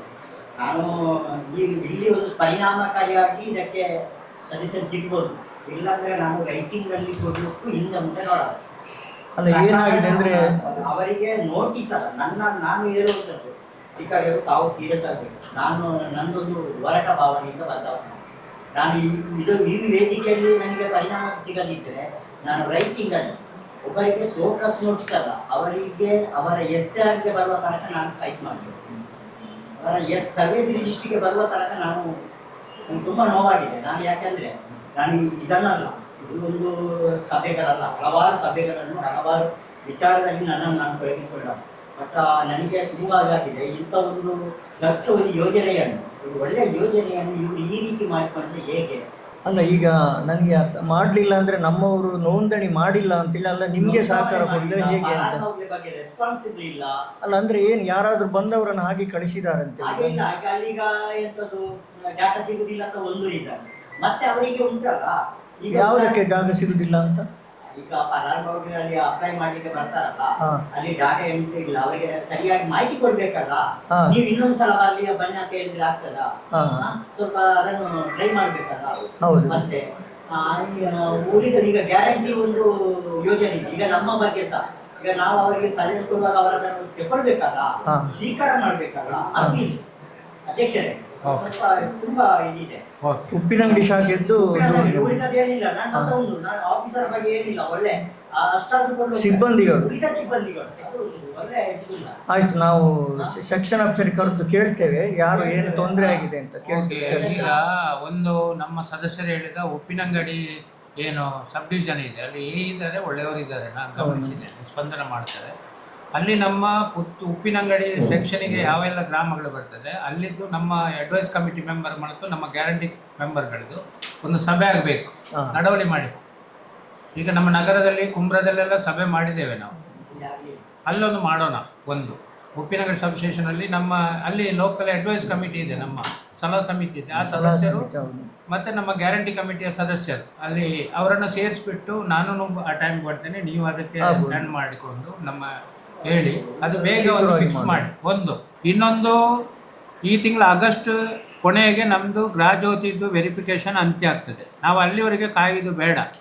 ನಾನು ತಗೊಂಡ ಬಗ್ಗೆ ಮಾಹಿತಿಗೆ ನಮ್ಮ ಗ್ರಾಮಾಂತರದಲ್ಲಿ 70% ಆಗಿದೆ ಅನ್ನೋ ಮಾಹಿತಿ ಇದೆ. ಎಷ್ಟು? 80%. ಈಗ ಮೊನ್ನೆ ರೀಸೆಂಟ್ಗೆ ಕಳೆದ ವೀಕಲ್ಲಿ ನಾನೊಂದು ಮೆಸ್ಕಾಂ ಇದ್ದು ಮೀಟಿಂಗ್ ಮಾಡಿದ್ದೀನಿ. ಕುಂಬ್ರಕ್ಕೆ ನನಗೆ ಹೋಗ್ಲಿಕ್ಕೆ ಆಗಲಿಲ್ಲ, ಬೇರೆ ಕಾರ್ಯಕ್ರಮದಲ್ಲಿದ್ದೆ ನಾನು. ಈಗ ಅಲ್ಲಿ 80% ಆಗಿದೆ, 20 ಜನ ಉಳ್ಕೊಂಡಿದ್ದಾರೆ 100ರಲ್ಲಿ.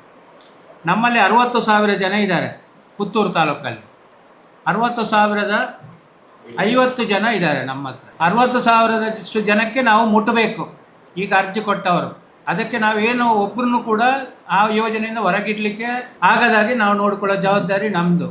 ಈಗ ನಮ್ಮ ಕಡೆಯಿಂದ ಮತ್ತು ಇಲಾಖೆ ಕಡೆಯಿಂದ ಪ್ರಾಮಾಣಿಕ ಪ್ರಯತ್ನವನ್ನು ಮಾಡಿದ್ದೀವಿ. ನಗರದಲ್ಲಿ ಕೂಡ ನಾವು ಮೊನ್ನೆ ತಾಲೂಕ್ ಪಂಚಾಯತಲ್ಲಿ 3 ದಿನ ಇಲ್ಲೇ ಶಿಬಿರ ಮಾಡಿದ್ರು ಕೂಡ ನಮಗೆ ಜನ ಬಂದದ್ದು ದಿನಕ್ಕೆ 3 ದಿನಕ್ಕೆ ಬಂದದ್ದು ಒಂದು 350 ಜನ ಅಷ್ಟೇ ಬಂದಿದ್ದಾರೆ. ಇಲ್ಲಿ ಬಂದಿದ್ದಾರೆ, ಕಮ್ಮಿ ಇದೆ ನಮ್ಮದು ಬಂದದ್ದು. ನಗರದಲ್ಲಿ ಗ್ರಾಮಾಂತರ ಸ್ವಲ್ಪ ಬಂದಿದೆ. ಈಗ ನಾವು ಇವತ್ತು ಮೀಟಿಂಗ್ ಆದ ನಂತರ ನಮ್ಮ ಏನು ಕಮ್ಮಿ ಇದೆ ಅಲ್ಲಿ ಸ್ವಲ್ಪ ಜಾಗೃತಿಗಳು ಜಾಸ್ತಿ ಆಗಬೇಕು. ಒಂದು ಅದರ ಒಟ್ಟಿಗೆ ಈಗ ಇವತ್ತು 10ನೇ ತಾರೀಕು ಇದೆ, ಇನ್ನು 5 ದಿನ 16ನೇ ತಾರೀಕಿನ ಒಳಗೆ ನಾವು ಈಗ ಮಾಡೋ ಕೋರ್ಸಲ್ಲಿ ಮಾಡಿ ಎಷ್ಟು ಉಳಿದಿದೆ ಎಷ್ಟು ಬಾಕಿ ಇದೆ ಅದನ್ನು ಲೈನ್ ಮ್ಯಾನ್ ವೈಸ್ ಪಟ್ಟಿ ಮಾಡಿಬಿಟ್ಟು ಅದನ್ನು ಅವರಿಗೆ ಟಾರ್ಗೆಟ್ ಮಾಡಿ ಕೊಡಬೇಕು.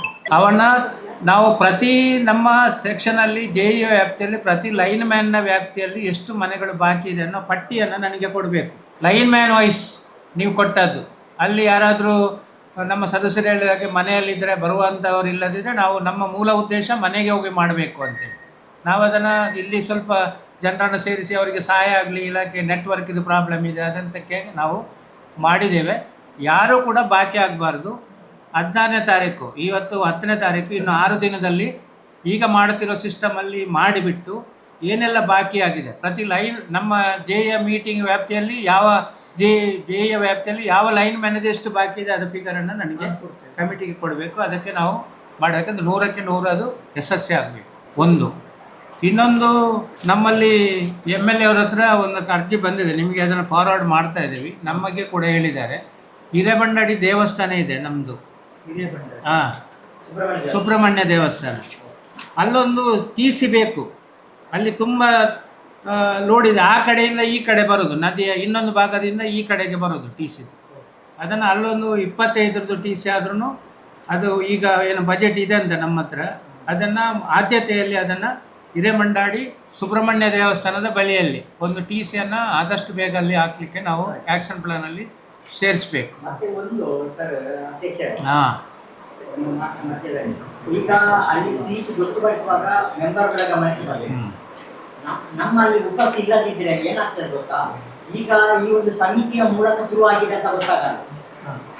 ನಮಗೆ ಟೀಚರ್ಗಳಿಗೆ ಸ್ವಲ್ಪ ಇದಾಗ್ತದೆ. ಮತ್ತೊಂದು ಏನು ಗೊತ್ತಾ, ನಾವಲ್ಲಿ ನಮಗೆ ಗೊತ್ತಿಲ್ಲದಾದ್ರೆ ಅಲ್ಲಿ ಸರಿಯಾಗಿ ಟೀಚ್ ಹಾಕುವಂತ ಜಾಗ ಇಲ್ಲಿ ಏನು ಕಾರ್ಯಕ್ರಮ ಇಲಾಖಾ ಕಾರ್ಯಕ್ರಮವೂ ಸಹ ಪಬ್ಲಿಸಿಟಿ ಆಗಲ್ಲ. ಹಾಗಿರುವಾಗ ಇಲ್ಲ ಅಲ್ಲಿ ಯಾರು ಹತ್ತಿರಕ್ಕೆ ಸಿಗ್ತಾರೆ ನಮ್ಮ ಮೆಂಬರ್ಗಳು, ಅಧ್ಯಕ್ಷರು ಬಂದು ಸ್ವಾಗತ, ಅದು ಬೇರೆ ವಿಚಾರ. ಸ್ಥಳೀಯ ಮಟ್ಟದಲ್ಲಿ ಯಾರು ಸಿಗ್ತಾರೆ ಅವರ ಈಗ ನಮ್ದು ಆ್ಯಕ್ಷನ್ ಪ್ಲಾನಲ್ಲಿ ಆ ಟಿ ಸಿ ಸೇರ್ಲಿ, ಅದು ಮಾಡ್ಲಿಕ್ಕೆ ಹೋದಾಗ ಅಲ್ಲಿ ಲೋಕಲ್ಗೆ ಮಾಹಿತಿ ಕೊಟ್ರಿ. ಈಗ ಪ್ಲಸ್ ನಮ್ದು ನಾವು ಸೇರೋದಕ್ಕಿಂತ ಅಲ್ಲಿ ಒಂದು ವ್ಯವಸ್ಥೆ ಆಗಬೇಕು, ಅಲ್ಲಿ ತೊಂದರೆ ಇದೆ, ಅದಕ್ಕೆ ಆಗಬೇಕು. ಫಸ್ಟ್ ಆ್ಯಕ್ಷನ್ ಪ್ಲಾನಲ್ಲಿ ಸೇರಿಸಿ, ಮತ್ತೆ ಅದನ್ನು ಮಾಡಲಿಕ್ಕೆ ಹೋದಾಗ ನೀವು ಅಲ್ಲಿ ಸ್ಥಳೀಯವಾಗಿ ಅಲ್ಲಿ ಯಾರಿದ್ದಾರೆ ಅವರಿಗೆ ನಮ್ಮ ಅಲ್ಲಿ ಸ್ಥಳೀಯ ಅರ್ಜಿ ಕೊಟ್ಟವರಿದ್ದಾರೆ ಅವರ ನಮ್ಮ ಗ್ಯಾರಂಟಿ ಕಮಿಟಿಯವರನ್ನು ಕೂಡ ಇನ್ವಾಲ್ವ್ ಮಾಡಿ ತಗೊಳ್ಳಿ. ಮತ್ತೆ ನಮ್ಮನ್ನೆಲ್ಲ ಕೇಳಿಕೊಂಡು ಅಲ್ಲಿ ಟಿ ಸಿ ಹಾಕುವಾಗ ಇನ್ನು 3 ವರ್ಷ ಆಗ್ಬೋದು, ಅದು ಬೇಡ. ನಾ ಬರುವಾಗ ಅದು ಫಸ್ಟ್ ಸ್ಯಾಂಕ್ಷನ್ ಆಗಲಿ. ನಮಸ್ಕಾರ. ನಮ್ಮಲ್ಲಿ ಗೃಹಲಕ್ಷ್ಮಿ ಯೋಜನೆ ಸಂಬಂಧಪಟ್ಟಾಗಿ ಪುತ್ತೂರು ತಾಲೂಕಿನಲ್ಲಿ ಒಟ್ಟು 35,854 ಫಲಾನುಭವಿಗಳು 2023-24ರಿಂದ 2026-27 ಸಾಲಿನಲ್ಲಿ ಪ್ರಯೋಜನ ಪಡ್ಕೊಂಡಿದ್ದಾರೆ. ಒಟ್ಟು ಬಿಡುಗಡೆಯಾದ ಅನುದಾನ 208,03,92,000 ರೂಪಾಯಿ ಬಿಡುಗಡೆ ಆಗಿರುತ್ತದೆ. ಗೃಹಲಕ್ಷ್ಮಿ ಯೋಜನೆ ಸಂಬಂಧಪಟ್ಟಾಗಿ ಒಟ್ಟು ಮರಣ ಹೊಂದಿದ ಫಲಾನುಭವಿಗಳ ಸಂಬಂಧಪಟ್ಟಾಗಿ ಮರಣ ನಂತರ ಸಹಾಯಧನ ಜಮೆ ಆಗಿರುವ ಒಟ್ಟು ಫಲಾನುಭವಿಗಳು 321 ಮಂದಿ. ಸಹಾಯಧನ ಒಟ್ಟು 1,473 ಕಂತುಗಳಲ್ಲಿ ಜಮೆ ಆಗಿದ್ದು ಒಟ್ಟು ಮೊತ್ತ 29,46,000 ರೂಪಾಯಿ.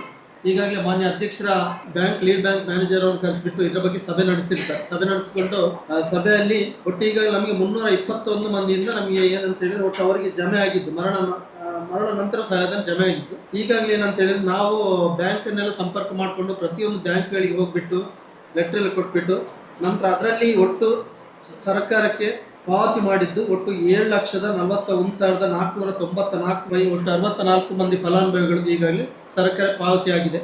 ನಂತರ ಫಲಾನುಭವಿಗಳು ಒಟ್ಟು 88 ಮಂದಿ ಫಲಾನುಭವಿಗಳು ಈಗಾಗಲೇ ವಿತ್ಡ್ರಾ ಇದರಲ್ಲಿ ಮರಣ ಹೊಂದಿದ್ರೆ ವಿತ್ಡ್ರಾ ಆಗಿದೆ. ನಂತರ ಈಗಾಗಲೇ ನಾವು ಫ್ರೀಸ್ ಮಾಡಲಿಕ್ಕೆ ಈಗ ಬ್ಯಾಂಕಿಂದ ಒಟ್ಟು 32 ಮಂದಿದ್ದು ಈಗ ಅಕೌಂಟನ್ನು ಆಲ್ರೆಡಿ ಈಗ ಫ್ರೀಸ್ ಮಾಡಿದೆ. ನಂತರ ಈಗಾಗಲೇ ಇನ್ನು ಕೆಲವೊಂದು ಬ್ಯಾಂಕ್ಗಳಿಂದ ಬರಲಿಕ್ಕಿದೆ. ನಮಗೆ ಇನ್ನೂ 121 ಫಲಾನುಭವಿಗಳಿಗೆ ಬ್ಯಾಂಕಿಂದ ಇನ್ನೂ ಮಾಹಿತಿ ಬರಬೇಕಾಗಿದೆ. ಈಗಾಗಲೇ ನಾವು ಬ್ಯಾಂಕ್ಗಳನ್ನು ಸಂಪರ್ಕದಲ್ಲಿದೆ. ಇದರಲ್ಲಿ ಪ್ರಮುಖವಾಗಿ ಇಲ್ಲಿ ಕೆನರಾ ಬ್ಯಾಂಕ್ ಸಂಬಂಧಪಟ್ಟ ಈಗ ಲಾಸ್ಟ್ ಯಾವಾಗ ದುಡ್ಡು ಬಂತು? ಲಾಸ್ಟ್ ಮೇಯಲ್ಲಿ ಹೌದು. ಎಲ್ರಿಗೆ ಬಂದಿದೆಯಾ? ಎಲ್ರಿಗೂ ಬಂದಿಲ್ಲ. ಮೇಯಲ್ಲಿ ಒಟ್ಟು 7,078 ಮಂದಿಗೆ ಹಣ ಬಂದಿದೆ ಸರ್. ಈಗ ನನ್ನ ಆಚೆ ಮನೆಯವರಿಗೆ ಬಂದಿದೆ, ನನಗೆ ಬರಲಿಲ್ಲ ಅಂತ ದೂರು ಬರ್ತದೆ. ಈಗ ಒಬ್ಳು ಸಹೋದರಿ ಬಂದಿದ್ರು ಶಾಂತಿಕೋಡಿಂದ, ಪ್ರಾಯದವರು, ಸರ್ ಏಪ್ರಿಲ್ವರೆಗೆ ಬಂದಿದೆ, ಮೇದು ಬರಲಿಲ್ಲ ಅಂತ. ನಾವು ಹೇಳ್ತೇವೆ ಮೇದು ಬಂದಿದೆ ಅಂತ. ಈಗ ಕೆಲವರ ಹತ್ರ ದ್ವಂದ್ವ ಇದೆ, ಅದನ್ನು ನೀವು ಇಲಾಖೆಯವರು ಮಾಹಿತಿಯನ್ನು ಪಡ್ಕೊಂಡು ಮಾಡಬೇಕು. ಹೇಗೆ ಅಂತ ಹೇಳಿದ್ರೆ ಫಸ್ಟಿಗೆ ದುಡ್ಡು ಬಿಡುಗಡೆ ಆಗೋದು SC/ST ಗೆ. ಗ್ಯಾರಂಟಿಯಲ್ಲಿ ಕೂಡ ಎಲ್ರಿಗೂ ದುಡ್ಡು ಒಂದೇ ದಿನ ರೀಚ್ ಆಗೋದಿಲ್ಲ. SC/ST ಫಲಾನುಭವಿಗಳಿಗೆ ಫಸ್ಟ್ ಕೊಡ್ತಾರೆ, ಉಳಿದವರಿಗೆ ಸೆಕೆಂಡ್ ಪೋರ್ಷನ್ ಅಲ್ಲಿ ಕೊಡ್ತಾರೆ. ಸರ್ಕಾರದ ಹೆಡ್ ಆಫ್ ನಮ್ಮ ಗ್ಯಾರಂಟಿ ಅವರಿಗೆ ಮತ್ತೆ ನಮ್ಮ ಅಧಿಕಾರಿಗಳ ಹತ್ರ ಕೂಡ ಕ್ಲಿಯರೆನ್ಸ್ ಇಲ್ಲ. ಬಂದಿದೆಲ್ಲ ಮೇಯಲ್ಲಿ ಬಂದಿದೆ ಅಂತ ನಾವು ರಿಪೋರ್ಟ್ ಕೊಟ್ಟಿರ್ತೀವಿ, ಅವರಿಗೂ ಕೊಟ್ಟಿರೋದಿಲ್ಲ. ನಮ್ಮ ಪ್ರತಿ ಯೋಜನೆಯ ದುಡ್ಡು ಕೂಡ ಹಂಗೇನೆ ಬರ್ತದೆ. ಮಾಹಿತಿಗಾಗಿ ನಿಮ್ಗೆ ಹೇಳುವಂಥದ್ದು, ನಿಮ್ಮ ಮಾಹಿತಿಯನ್ನು ಕೊಡುವಾಗ ಕೂಡ ಹಾಗೆ ಹೇಳಿ, ಮೇಯಲ್ಲಿ ಬಂದಿದೆ ಅಂತ ಸರ್ ನನಗೆ ಬರಲಿಲ್ಲ ಅಂತ ಪಾಸ್ಬುಕ್ ಇಟ್ಕೊಂಡು ಬರ್ತಾರೆ. ತಪ್ಪು ಮಾಹಿತಿ ಹೋಗೋದು ಬೇಡ. ಆದಷ್ಟು ಒಳ್ಳೆ ಕೆಲಸ ಮಾಡ್ತಾ ಇದ್ದಾರೆ ನಮ್ಮ ಮಹಿಳಾ ಮತ್ತು ಮಕ್ಕಳ ಅಭಿವೃದ್ಧಿ ಇಲಾಖೆ. ಅದಕ್ಕೆ ಏನಾದರೂ ಸಣ್ಣ ಪುಟ್ಟ ವ್ಯತ್ಯಾಸಗಳಿದ್ರು ಸರಿ ಮಾಡೋಣ. ಈಗ ಗೃಹಲಕ್ಷ್ಮಿದು 3 ವರ್ಷದ ಎಷ್ಟು ಪಂಚಾಯತಲ್ಲಿ ಆಯಿತು ಸರ್? ಈಗ ನಮ್ಮಲ್ಲಿ ಈಗಾಗಲೇ 19 ಪಂಚಾಯತ್ ಆಗಿದೆ ಸರ್. ಇನ್ನು 3 ಪಂಚಾಯತ್ಗಳಿಗೆ ಬಾಕಿ ಇದೆ. ನಂತರ 3 ಪಂಚಾಯತ್ ಮಾತ್ರ ಬಾಕಿ. ಈಗ 3 ಪಂಚಾಯತಲ್ಲಿ ಬಾಕಿ ಇದೆ. ನನ್ನ ಲೆಕ್ಕದಲ್ಲಿ ಜಾಸ್ತಿ ಇದೆ. ನೀವು ಅದನ್ನ ಇದು ಮಾಡೋದು ಬೇಡ. ಈಗ ಎಲ್ಲೆಲ್ಲ ಆಗಿದೆ ಅದರ ಫೋಟೋವನ್ನ ನನಗೆ, ನಾನು ಕೂಡ ಭಾಗವಹಿಸಿದ್ದೀನಿ, ನಮ್ಮ ಮೆಂಬರ್ಗಳು ಕೆಲವು ಕಡೆ ಭಾಗವಹಿಸಿದ್ದಾರೆ. ಅದನ್ನ ನೀವು ಸ್ಥಳೀಯವಾಗಿ ನಮ್ಮಷ್ಟಕ್ಕೆ ಮಾಡಿಬಿಡ್ತೀವಿ. ಅಲ್ಲಿ ಲೋಕಲ್ ಅನ್ನು ಮಾಧ್ಯಮದವರಿಗೆ ಹೇಳಿದ್ರೆ ಬರ್ತಾರೆ, ಸ್ವಲ್ಪ ಹೈಲೈಟ್ ಆಗ್ತದೆ ಪ್ರೋಗ್ರಾಮ್. ಇನ್ನು ಆಗುವಲ್ಲಿ ಆದರೂ ಅಲ್ಲಿ ಹತ್ತಿರದಲ್ಲಿ ಲೋಕಲ್ ಯಾರಾದರೂ ಇರ್ತಾರೆ, ಆ ಪಂಚಾಯತಿಗೆ ಟಚ್ ಆಗುವ ಒಬ್ರು ಪ್ರೆಸ್ಸಿನವರು ಇರ್ತಾರೆ. ಯಾರು ಆಗೋದು ಅವರು ಇನ್ನೊಬ್ಬರಿಗೆ ಮಾಹಿತಿ ಕೊಡ್ತಾರೆ, ಅವಾಗ ಹೈಲೈಟ್ ಆಗ್ತದೆ. ಮತ್ತು ಬರೀ ನಾವು ಅಂಗನವಾಡಿಯಲ್ಲಿ ಗಿಡ ನೆಡೋದು ಅಷ್ಟಕ್ಕೆ ಸೀಮಿತ ಮಾಡೋದು ಬೇಡ. ಅದನ್ನು ಸ್ವಲ್ಪ ಪಂಚಾಯತ್ ಮಟ್ಟದಲ್ಲಿ ಒಂದು 100-200 ಜನ ಆದರೂ ಸೇರಿಸಲಿಕ್ಕೆ ಇನ್ನು ಆಗದಲ್ಲಿ ಏನಾದರೂ ಸ್ಥಳೀಯವಾಗಿ ಸಹಕಾರ ಬೇಕಾದರೆ ಅಲ್ಲಿ ಪಂಚಾಯತಿಯಿಂದ ಕೊಡಿಸೋ ಕೆಲಸಗಳನ್ನು ನಾನು ಮತ್ತೆ ಹೇಳಿದರೆ ನಾನು ಮಾಡ್ತೀನಿ, ಯುವ ಕಡೆಯಿಂದ ಮಾಡಲಿಕ್ಕೆ ಪ್ರಯತ್ನ ಮಾಡ್ತೀವಿ. ಸ್ವಲ್ಪ ಚೆನ್ನಾಗಿ ಆಗಲಿ. ಸಂಭ್ರಮೋತ್ಸವ ಅಂತ ಹೇಳಿದರೆ ಬರೀ ಸಂಭ್ರಮದಲ್ಲಿ ಮೂಲ ಉದ್ದೇಶ ಇದೆ ಗಿಡ ನೆಡೋದು. ಯಾಕೆಂತ ಹೇಳಿದ್ರೆ ನಮ್ಗೆ ಕೆಲವರಿಗೆ ಅದು ಕ್ಲಿಯರ್ ಇಲ್ಲ, ಬರೀ ಒಂದು ಗಿಡ ನೆಟ್ಟರೆ ಏನಾಗಲ್ಲ. ಆ ಗಿಡದ ಮೂಲಕ ನಾಳೆ ನಮಗೆ ಗೃಹಲಕ್ಷ್ಮಿ ಬರೋ ನಾವು ಸೇರಿ ನೆಟ್ಟದ್ದು ಅಂತೇಳಿ ಇನ್ನೊಂದು 50 ವರ್ಷ ಬಂದಾಗ ಕೂಡ ಅದೊಂದು ಫಲದ ಗಿಡವನ್ನು ತಿನ್ಲಿಕ್ಕೆ ಆಗ್ತದೆ. ಅಂಗನವಾಡಿ ಪಕ್ಕ ಇದ್ರೆ ಮಕ್ಕಳು ನೋಡ್ತಾರೆ, ಅಂಗನವಾಡಿಗೆ ಬರುವ ಪೇರೆಂಟ್ಸ್ ನೋಡ್ತಾರೆ. ಅದರ ಮೂಲ ಉದ್ದೇಶ ಅದು. ಅದನ್ನು ಸರಿಯಾಗಿ ಮಾಡೋ ಹಾಗೆ ಮಾಡಿ ಚೆನ್ನಾಗಿ ಮಾಡಲಿಲ್ಲ ಅಂತ ಹೇಳಿಲ್ಲಲ್ಲ, ಅದರ ಡಾಕ್ಯುಮೆಂಟೇಶನ್ ಕೂಡ ನನಗೆ ಕೊಡಬೇಕು. ಎಲ್ಲೆಲ್ಲ ಯಾವ ದಿನ ಆಗಿದೆ ಅದೇ ಒಂದು ಫೋಟೋ ಇದ್ರೆ 2 ಫೋಟೋ. ಈಗ ಆಗಿದ್ದಕ್ಕೆ ಮತ್ತೆ ಜನ ಸೇರಿಸಲಿಕ್ಕೆ ಆಗುತ್ತೆ, ಹೇಗೆ ಆಗಿದೆ ಅದು ವಾಸ್ತವ ಕೊಡಿ.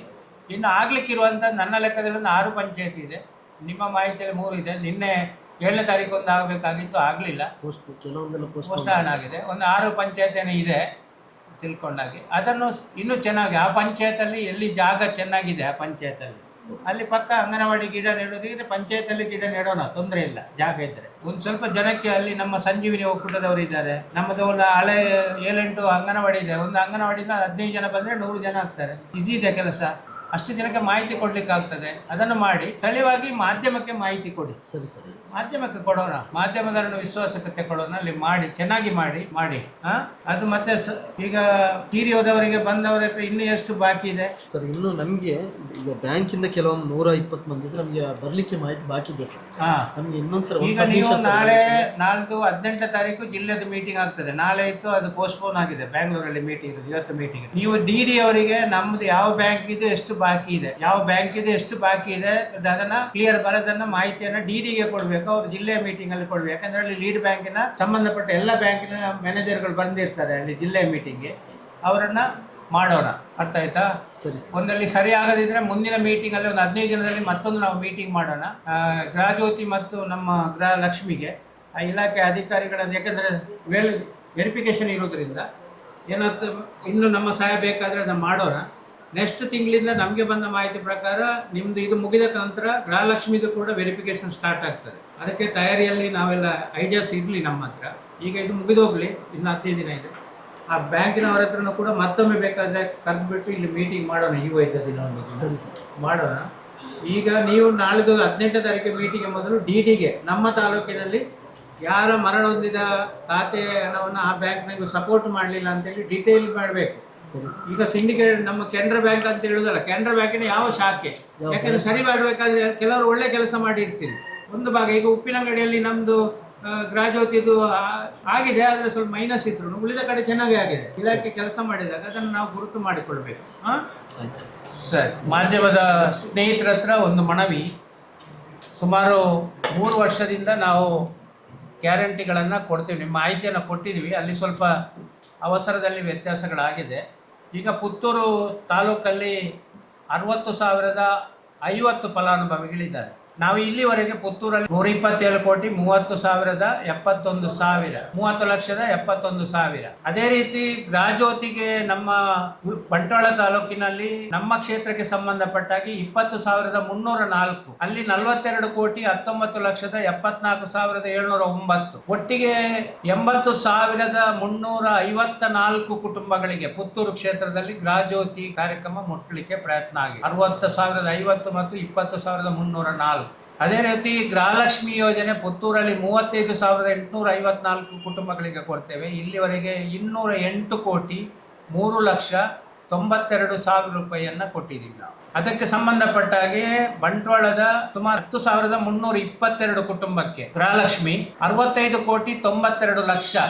ಇದು ಬಂಟ್ವಾಳದ ಪುತ್ತೂರು ಕ್ಷೇತ್ರದ ಭಾಗದ್ದು. ಪುತ್ತೂರಲ್ಲಿ 208 ಕೋಟಿ. ಅದೇ ರೀತಿ ಅಣ್ಣ ಭಾಗ್ಯದ್ದು ಪುತ್ತೂರಲ್ಲಿ 26,037 ಕುಟುಂಬಗಳಿಗೆ. ಅದು ಫಿಗರ್ ಸ್ವಲ್ಪ ಆಚೀಚೆ ಆಗಿದೆ, ತಪ್ಪಾಗಿದೆ. ಅದಕ್ಕೆ ನಾನು ಕ್ಲಿಯರ್ ಫಿಗರ್ ಹೇಳುವಂಥದ್ದು BPL ಕಾರ್ಡ್ಗಳಿಗೆ ಇಲ್ಲಿವರೆಗೆ 63,86,01,430 ರೂಪಾಯಿ ಕೊಟ್ಟಿದ್ದೀವಿ ನಾವು. ಅದೇ ರೀತಿ ಬಂಟ್ವಾಳದ್ದು 19,502 ಜನಕ್ಕೆ ಕುಟುಂಬಕ್ಕೆ 13,04,37,400 ರೂಪಾಯಿಯನ್ನ ಕೊಟ್ಟಿದ್ದೀವಿ. ಅಲ್ಲಿ ನಿಮ್ಮ ಫಿಗರ್ ಅಲ್ಲಿ ಏನಾದ್ರು ವ್ಯತ್ಯಾಸ ಇದ್ರೆ ಸರಿ ಮಾಡಿಕೊಳ್ಳಿ. ಅದಕ್ಕೆ ಇನ್ನು ಶಕ್ತಿ ಯೋಜನೆಯಲ್ಲಿ 92,74,10,541 ರೂಪಾಯಿಯ ಟಿಕೆಟ್, ಉಚಿತ ಟಿಕೆಟ್ ಅನ್ನು ನಾವು ಪುತ್ತೂರಲ್ಲಿ ಕೊಟ್ಟಿದ್ದೇವೆ. 375,49,00,000 49,500 ಜನ ಪ್ರಯಾಣ ಮಾಡಿದ್ದಾರೆ ಉಚಿತವಾಗಿ. ಇನ್ನು ಯುವ ನಿಧಿಯಲ್ಲಿ ಪುತ್ತೂರಿಗೆ ಮಾತ್ರ ನಾವು ಉಳಿದ 2 ದಿನ ಬಂಟ್ವಾಳದಿಂದ ನಾವು ತಗೊಳ್ಳಿಕ್ಕೆ ಆಗಲ್ಲ, ಬಸ್ಸು ಸಪರೇಟ್ ಮಾಡಲಿಲ್ಲ, ಮತ್ತೆ ಯುವ ನಿಧಿಯನ್ನ ಅಲ್ಲಿ ಸಪರೇಟ್ ಮಾಡಲಿಲ್ಲ. ನಾವು ಯುವ ನಿಧಿ ಪುತ್ತೂರಲ್ಲಿ 809 ಜನಕ್ಕೆ ನಾವು ದುಡ್ಡು ಕೊಟ್ಟಿದ್ದೀವಿ. 2,35,48,500 ರೂಪಾಯಿಯನ್ನು ನಾವು ಕೊಟ್ಟಿದ್ದೀವಿ ಇಲ್ಲಿವರೆಗೆ.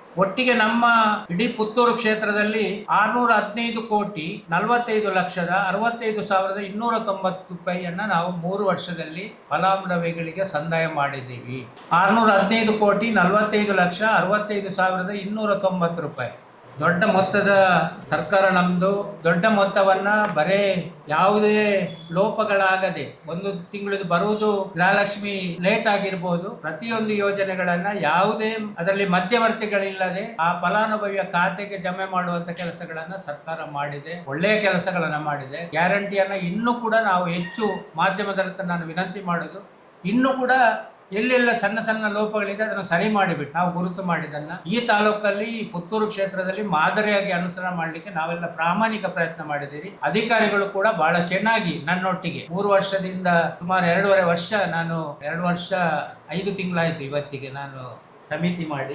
ನನಗೆ ಎಲ್ಲ ಅಧಿಕಾರಿಗಳು, ನಾನೇನಾದರೂ ಹೊರಟಾಗಿ ನಿಮ್ಮ ಹತ್ರ ಮಾತಾಡಿದ್ರೆ ವೆರಿ ಸಾರಿ, ಏನೂ ಕೂಡ ಆಗಲಿಲ್ಲ. ಒಳ್ಳೆ ರೀತಿಯಲ್ಲಿ ನನಗೆ ಸಪೋರ್ಟ್ ಮಾಡಿದ್ದಾರೆ. ನಮ್ಮ ಅವರು ಇವತ್ತು ಮೀಟಿಂಗ್ ಅಲ್ಲಿ ಇಲ್ಲ, ಅವರು ಕಡಬದಲ್ಲಿ ಒಂದು ತುರ್ತು ಕಾರ್ಯಕ್ರಮ ಇರೋದ್ರಿಂದ ಅಲ್ಲಿ ಹೋಗಿದ್ದಾರೆ. ನಮ್ಮ ಅಧಿಕಾರಿ ನಮ್ಮೊಟ್ಟಿಗೆ ಇದ್ದಾರೆ. ಒಳ್ಳೆಯ ರೀತಿಯಲ್ಲಿ ಸಭೆಯನ್ನ ಮಾಡಿದ್ದಾರೆ, ಒಳ್ಳೆ ರೀತಿಯ ಸಹಕಾರವನ್ನ ಕೊಟ್ಟಿದ್ದಾರೆ. ಮುಂದೇನೋ ಸಹಕಾರವನ್ನ ಕೇಳ್ತಾ ಏನಾದರೂ ನಾನು ಯಾವಾಗಲೂ ಹೇಳ್ತಾ ಇರ್ತೇನೆ, ನಮ್ಮ ಏನಾದರೂ ಕಾರ್ಯಕ್ರಮ ಅದು ಚೆನ್ನಾಗಿದ್ರೆ ಮಾಧ್ಯಮದ ಸ್ನೇಹಿತರಿಂದ, ಮಾಧ್ಯಮ ನಮ್ಮ ಪುತ್ತೂರಲ್ಲಿ ಬಹಳ ಬಲಿಷ್ಠವಾಗಿ ಕೆಲಸ ಮಾಡ್ತಾ ಇದೆ. ಎಲ್ಲ ದೃಶ್ಯ ಮಾಧ್ಯಮ ಇರುವುದು, ಪತ್ರಿಕಾ ಮಾಧ್ಯಮ ಇರುವುದು, ಅವರೆಲ್ಲರ ಸಹಕಾರದಿಂದ ಇವತ್ತು ಈ ಕಾರ್ಯಕ್ರಮ ಬಹಳ ಚೆನ್ನಾಗಿ ಆಗ್ಲಿಕ್ಕೆ ಸಹಕಾರ ಆಗಿದೆ.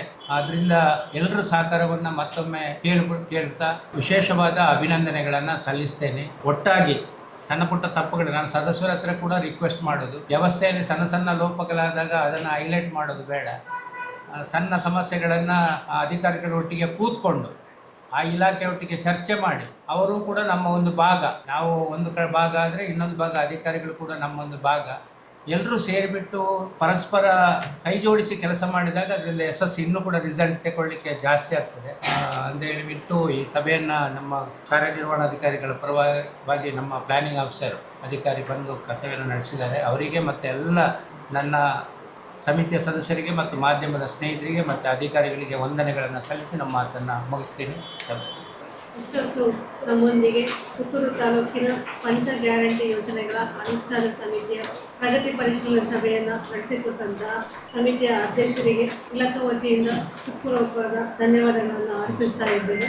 ಹಾಗೆಯೇ ಪಂಚ ಗ್ಯಾರಂಟಿ ಯೋಜನೆಗಳ ಅನುಷ್ಠಾನ ಸಮಿತಿಯ ಸದಸ್ಯರಿಗೂ ಕೂಡ ಇಲಾಖಾ ವತಿಯಿಂದ ಹೃತ್ಪೂರ್ವಕವಾದ ಧನ್ಯವಾದಗಳನ್ನು ಅರ್ಪಿಸ್ತಾ ಇದ್ದೇವೆ. ಹಾಗೆಯೇ ಇಲ್ಲಿ ಬಂದಿರುವಂತಹ ಇಲಾಖಾ ಅಧಿಕಾರಿಗಳಿಗೂ ಕೂಡ ನಾನು ಧನ್ಯವಾದಗಳನ್ನು ಅರ್ಪಿಸ್ತಾ ಇದ್ದೇನೆ.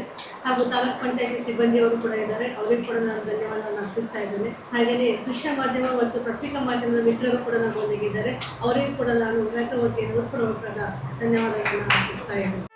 ಸುದ್ದಿ ಚಾನಲ್, ಕ್ಷಣ ಕ್ಷಣದ ಸುದ್ದಿಗಾಗಿ. That's my gadget. Let's go have some fun then.